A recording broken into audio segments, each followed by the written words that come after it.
आपण नेहमीच जप करताना जी माळ वापरतो त्या माळेत 108 मणी असतात.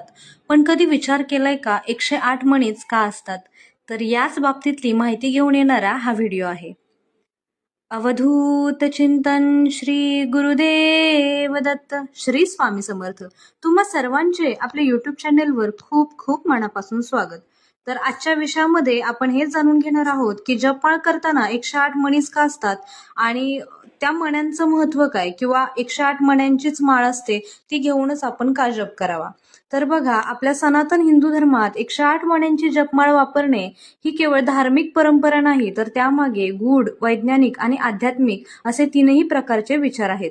ही माळ ध्यान, मंत्रजप आणि आत्मिक उन्नतीसाठी वापरली जाते. यामागे अनेक स्तरांवरील कारणे आहेत. आता आपण बघूया आध्यात्मिक महत्व काय आहे.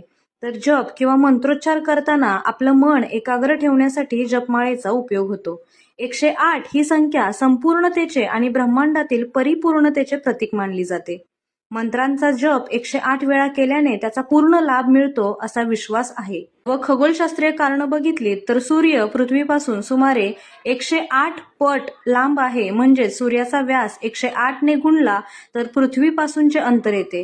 तसेच चंद्रही पृथ्वीपासून सुमारे 108 पट लांब आहे. या प्रमाणातूनच 108 ही संख्या सौरमंडलातील एक प्रकारचे संतुलन दर्शवते.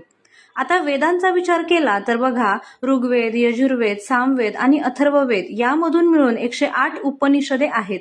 म्हणूनच 108 ही संख्या वेदांतातील ज्ञानाचे सार म्हणूनही ओळखले जाते. तसेच अंकशास्त्रात बघायचं म्हटलं तर 1 म्हणजे एकत्व, एकत्व म्हणजेच ईश्वर, 0 म्हणजे शून्यता, शून्यता म्हणजेच निर्गुणता आणि 8 म्हणजे अनंतता. हे 3 घटक मिळून ब्रह्मांडातील सर्व ऊर्जा व सत्व दर्शवतात. योग आणि आयुर्वेदिक महत्वानुसार शरीरात 108 नाड्या आहेत ज्या हृदयाशी जोडलेल्या आहेत. ध्यानधारणेत या नाड्यांचे संतुलन साधणे महत्वाचे असते. म्हणूनच 108 वेळा जप केल्याने शरीरातील ऊर्जा प्रवाह संतुलित होतो असं म्हणतात. आता धार्मिक परंपरेमधील भगवद्गीतेत एकूण 18 अध्याय आहेत. 18 गुणिले 6 म्हणजेच 108 हे गुप्त अर्थाने जीवनाच्या संपूर्ण ज्ञानाचे प्रतीक आहे. भारतभरात 108 शक्तिपीठे आहेत जी देवीच्या विविध रूपांची प्रतिष्ठा दर्शवतात. विष्णुपंथीय परंपरेत 108 दिव्य देशम आहेत. विष्णूच्या पवित्र स्थळांची संख्या ही 108 आहे. देवतांच्या नामावल्या बहुतेक वेळा 108 नावांच्याच असतात, जसे की विष्णू अष्टोत्तर शतनामावली. यामुळे भक्तांचे चित्त त्या देवतेत एकाग्र होते. आता मंत्र जपाचे शास्त्र म्हटलं तर जपमाळेतील मण्यांची रचना अशी असते बघा. 108 मणी अधिक 1 गुरुमणी म्हणजेच मेरुमणी.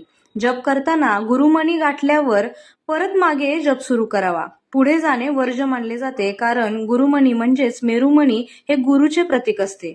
जप करताना अंगठा आणि मध्यम बोट वापरले जाते, कारण या दोन्ही बोटांचा संयोग नाडी बिंदूंना उत्तेजना देतो, ज्यामुळे आपल्याला मनशांती मिळते.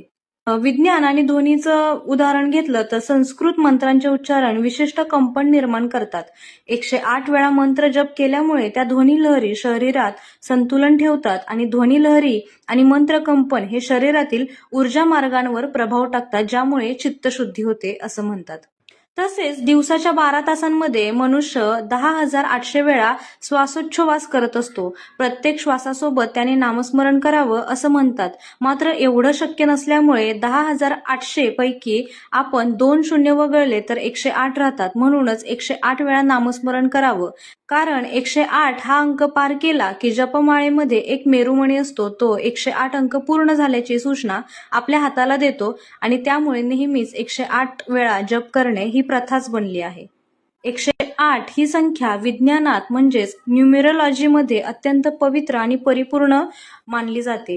हिंदू धर्म, बौद्ध धर्म, जैन धर्म, योगशास्त्र आणि आयुर्वेदातही या संख्येला विशेष स्थान प्राप्त आहे. 108 म्हणजेच 12 गुणिले 9 चा संगम.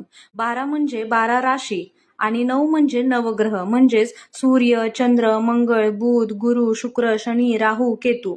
12 गुणिले 9 म्हणजेच 108 म्हणजेच संपूर्ण ब्रह्मांडातील शक्तींचा एकत्रित प्रभाव. आता जप साधनेसाठी 108च का? तर ध्यान आणि पुनरावृत्ती मंत्राचा उच्चार 108 वेळा केला तर तो मन, शरीर आणि आत्मा यांच्यावर प्रभाव टाकतो. हे प्रमाण मनाच्या स्थिरतेसाठी आणि मनाच्या 108 प्रकारच्या व्यत्ययांवर विजय मिळवण्यासाठी उपयुक्त आहे. मनाच्या नियंत्रणासाठी 108 जप केल्याने मन एका विशिष्ट लयीत स्थिर होते. ही साधनेची पहिली पायरी मानली जाते.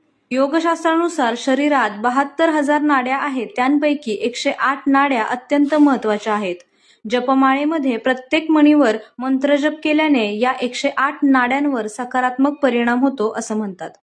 वेदांच्या अनुषंगाने 108 उपनिषदे मानले गेले आहेत. म्हणूनच 108 मणी ही श्रद्धेची आणि ज्ञानाचं प्रतीक मानलं जातं. सायकोलॉजिकल विचार जर केला तर एखादी गोष्ट 108 वेळा केली तर ती मनावर खोलवर परिणाम करते. हीच पुनरावृत्ती स्मरणशक्ती वाढवते आणि मन एकाग्र करते. हॅबिट फॉर्मेशन यासाठीही 108 ही संख्या शक्तिशाली संख्या मानली जाते.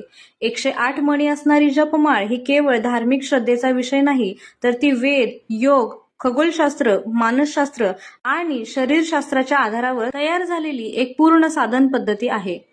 ती जप, ध्यान, साधना आणि आत्मशुद्धी यासाठी एक शक्तिशाली साधन आहे.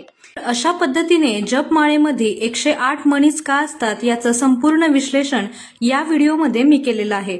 व्हिडिओ कसा वाटला हे मला कमेंट्सच्या माध्यमातून नक्की सांगा. व्हिडिओ आवडला असल्यास लाईक, शेअर आणि सबस्क्राईब करायला विसरू नका.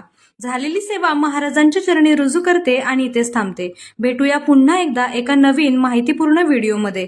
तोपर्यंत धन्यवाद. श्री स्वामी समर्थ.